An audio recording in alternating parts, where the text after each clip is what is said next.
What is good, my fellow Olympians? It's your boy God Sior. Welcome back to Mount Olympus. And in this video, we're going to go over part 2 of how to lab properly. So let's get right into it. Alright, so now the first thing we're going to go over is anti-airs. Alright, so what is an anti-air? Pretty much is when someone or your opponent jumps in the air and you do a move or a special move that prevents them from doing anything else, which leads into a combo or just simply hitting them.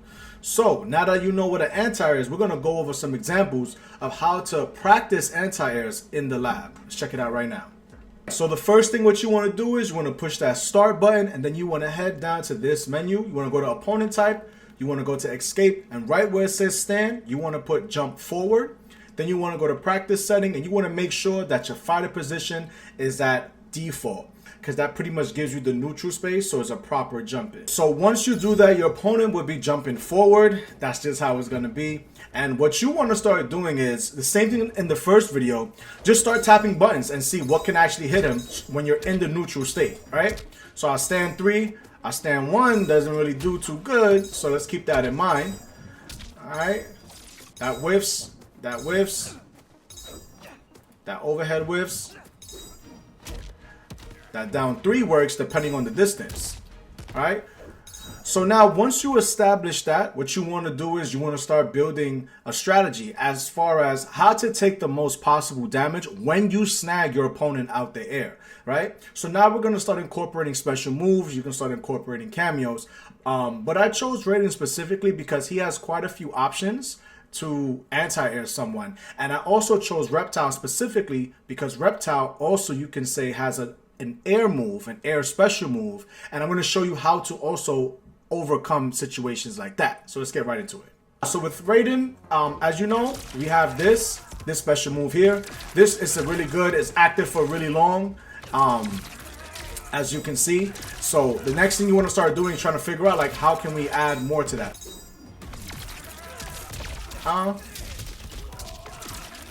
So now we got 26%, but can we find a different way to add more damage, maybe without spending a meter? All right, so we got Reptile jumping. Let's go with this.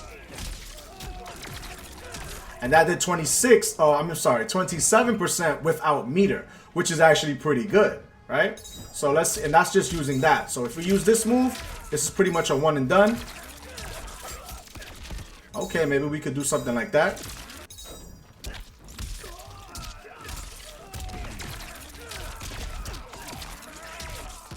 Alright, so now adding a special move, we was able to get 33%, which is not too bad off of an anti-air, right? So, same thing. You want to figure out what special move you can possibly use, what normal move you can use, and just pretty much trying to run through the different options as I'm doing here. You can also do low profile moves like this, where you get a little bit low. Right? The goal is you want to find the most optimal route to take damage and to snag your opponent out the sky. So now we're going to get into the next topic. All right, so moving along to the next point, we're going to go over 50-50s. All right. So in this next example, I'm in the lab with Geras. I'm as Geras. And I brought Johnny Cage into the lab because in his base move, he has a few 50-50 strings. And we're going to go over how to defend against those. So for those who don't know, a 50-50 string is pretty much when the opponent has a certain set of moves and it either ends in a low or an overhead. So if you look on the screen, Johnny Cage has this. It's called Under the Table. And as you can see, it's the first 2 buttons start off the same. Forward, box, triangle, and X, which is the low, or forward, box, triangle, O. Now, here's something you need to pay note of, right? Where it says startup, something about NRS games is that whenever it says startup in 17 frames, that's not describing the first button of the combo. That is actually describing the last hit of that combo. So that means that X, it comes out in 17 frames. That O comes out in 24 frames, okay? So obviously 17 is a bit faster. The 24 is a bit slower. So when trying to understand 50-50s, what you have to pay attention to is this. So this tells us that we have to block low first, then fuzzy the overhead. So, or in another sense, react to the overhead. And so we're going to do a couple of examples of that.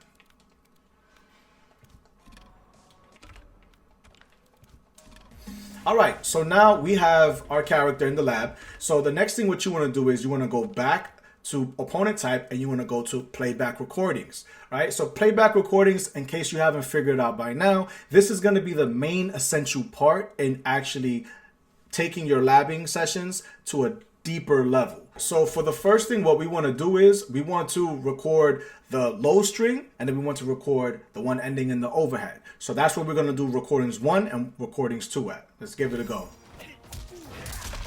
All right, get that out the way.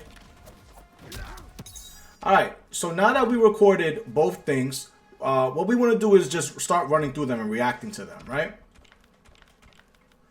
All right, playback with a hit with a stick. So now we can control what they're doing. So the first thing what I want you guys to do in trying to learn these 50-50s, let's make it a bit closer, right? Is first get used to the animations. Observe the animations. Get used to reacting to that overhead, the slower one, right? So as you can see, he kind of does a little animation. He shuffles his feet. So what you want to do is just get used to blocking that, all right? Now switch it up. Get used to blocking the low. So after you start understanding how they look, the next thing what you want to do is for the training part, you want to go back into opponent type and you want to go to random hidden. So what this means is that this is going to be doing it on its own and we're just going to have to react to it like so. So as we said, I just got caught. So as we said, the low comes out first. So we're going to stay holding low and then react to the overhead every single time, right? And the best way, what I find to help, is by looking through the animations. A lot of the times you can figure out what's going to happen, especially with the slower moves, because they have a certain giveaway in animations. That's what I do when dealing with 50-50s, because sometimes when you're in the heat of battle, your nerves could be kicking in and you may forget that, oh, I have to fuzzy low. But if you pay attention to the opponent's animations, that can actually help you. The main thing here is paying attention to the animations and utilizing the recording session or the recording tool, excuse me, to get that muscle memory down. Because once you get this down and your opponent sees that, they'll be more weary of doing it because you could blow them up for it. All right. So we're going to move along right to the next point, y'all. All right, guys. So now we're going to get right into situational defense. So a situational defense is a term I kind of created. And it's because there's times where you're in a situation and you just don't know what to do. Or it may seem as if you can't do anything. So for this example, I have Geras, obviously, and then we have Ashra. So Ashra, she has quite a few things that she terrorized people on Combat League. And I'm going to show you the first thing I'm talking about. So most likely you see a lot of Ashra players doing that a lot, right? And you think, well, damn, I can't do anything. First two things. After recording it, what you want to pay attention to is that first hit that she's checking you with is a high, right? So if you feel like she's about to do it, you can first. This is the first thing you could do. If your reactions is up there, duck, right? If you see that she did it, she has you into a corner, you can duck as well. So just like this, you can full combo punish her, right? Or you could just straight up counter that move just like that, right? Every character in this game has unique tools and unique properties that other characters cannot utilize. So with Geras, his down 4 has a long hit rate, like a long range attack, right? With another opponent, maybe it's not going to be a down 4, it's going to be a down 3, right? Or maybe you're down 1. So whatever the case may be, once you set this up and record it, now you're that much more confident in going into that. So now we're going to go into another move that Ashra does, is when she does that move that flips you over the head and brings you up. So we're gonna go over how to defend against that right now. Before we go right into the recording slab, what you want to do is, you see where it says stance? You want to do all. And then you want to go into the recording and you want to do the move. Right? So as you can see now, it does it. So let me show you guys ways on how to defend in this particular situation by using the lab. So with Geras, I can use this move. I can forward dash. I can down 2. We can also jump straight up in the air after she tries to hit and punish her. So this is what I will call situational defense, right? Utilizing the lab, utilizing the recording tabs, and doing the same move that you get caught with, and just literally going over all your options, right? Because it's inevitable. If you run into someone in KL and they keep beating you on something, instead of getting mad, instead of getting upset, literally go back, record what just happened, and do it and find your options. Therefore, the next time you run into that scenario, you'll be better equipped, right? So this is an example of what I call situational defense, and moving along to the next point.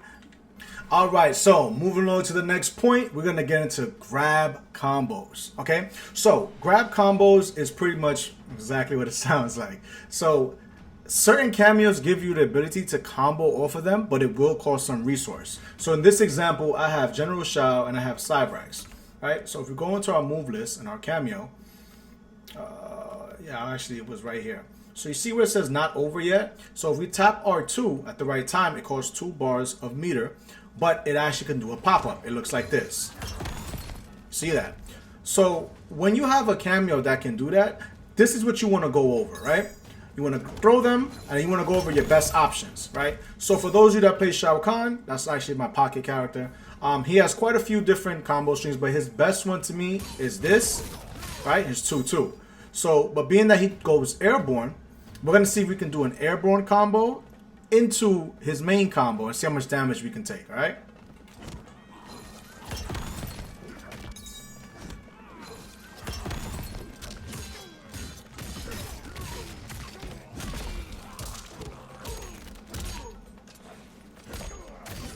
All right, so as you can see, we took 29%, almost 30% off a grab using 1 meter, right? That's really good to know. All right, so on top of doing that with spend a meter, you also want to figure out your best options that you have without using a meter. So we're going to try to figure what those combos are right now.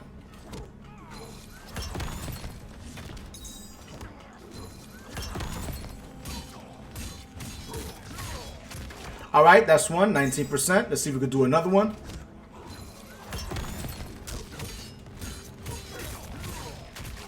And that's 22%.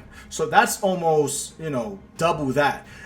These are the things what you want to do. That any cameo that has a grab, we could do a grab combos. Not all cameos can offer that, but some can. Cybrax is just a more notable one. But practicing things like this in the lab really makes a difference. All right, to wrap this all up, grab combos is important, and you really need to take the time to lab it and to do these things in the lab. All right, now for the last part, right? Now, this to me by far is the best tip of the entire video. As you can see, we're not in the lab, we're actually in the startup screen, right? The reason why is because the 5th tip is rewatching your matches, right?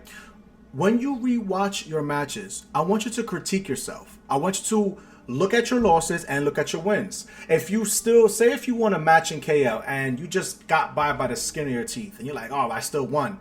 No, but you got outplayed majority of the time, right? You want to go back. So I'm going to show you how do you rewatch your matches, right? So if you have PlayStation, it would be the middle button, as you can see up top.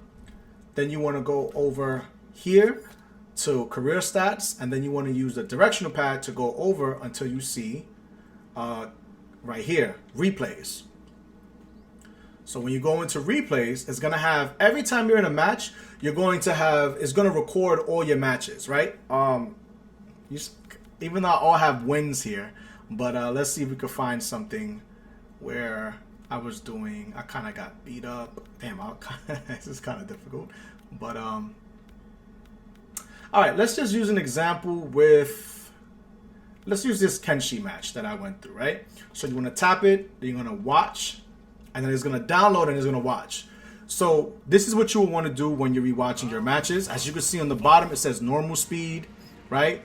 Half the speed, 4x the speed, and you can go between the two, right? This is important. You definitely want to look at all of this and pay attention to what you're doing. So this is personally what I like to do, right? You can also stop the match and you can go frame by frame to see where you messed up on something. This I love. But in MK11, we used to have the frame data box and the damage box and the input here, but I guess in MK1 we don't have it. But the point of what I'm telling you guys is re-watch your matches and critique yourself, right? So let's see if we can find a situation where, right here, okay, so you see I'm going through Sento, I'm doing a good job at blocking, but then I got hit by that move. I went to the lab and labbed that move, and now I know that's an overhead. I actually have to stand up for that, right? So the more you pay attention to this, all right, he recorded it. I went into the grab, okay. I jumped, caught a combo, backed up, played the spacing, but still got caught. Let's kind of speed up a little bit.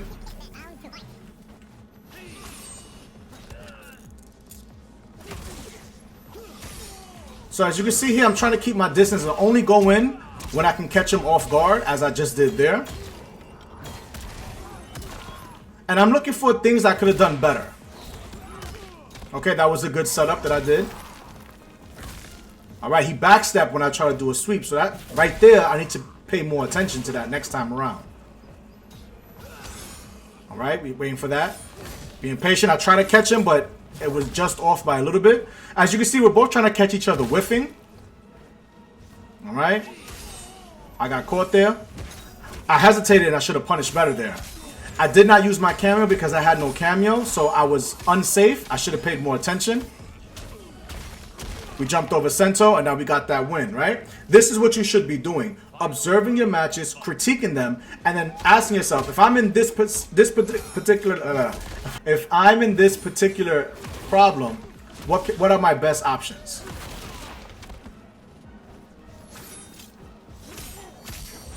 Okay, so he got the hit confirmed.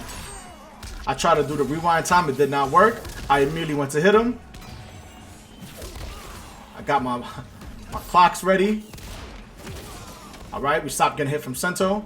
Empty jump. Oh no. Now we got our cameo. Jumped over that move. Still got caught by it. You see, little things like that we can always improve in.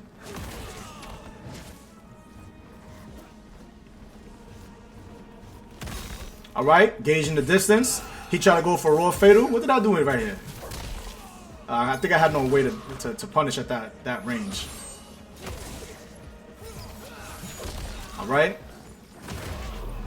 All right, and just like that, that's how we was able to figure out exactly what we were doing. So if you take everything that you learned in this video so far, and on top of rewatching your matches and do everything I stated here, this will make you a lot more advanced, right? A lot of people tend not to like to watch their matches, especially if they lose, and I get it, but literally, I cannot stress this enough. If you take away anything from this video, please take away rewatching your matches. Because when you're in the match, you can say, oh, you know, your emotions doesn't involve your focus. But sometimes when you just take a step back and just watch yourself, you can realize, hey, I'm noticing a bad habit that I'm doing. Why am I doing this, right? And that can make you a better player because you're more aware of your habits. Therefore, you can go back into the lab and fix them, all right? All right, guys, if you enjoyed this video, please drop a like, drop a sub. It'd be much appreciated. Trying to get the page monetized. And until next time, I'll catch you guys later. Peace.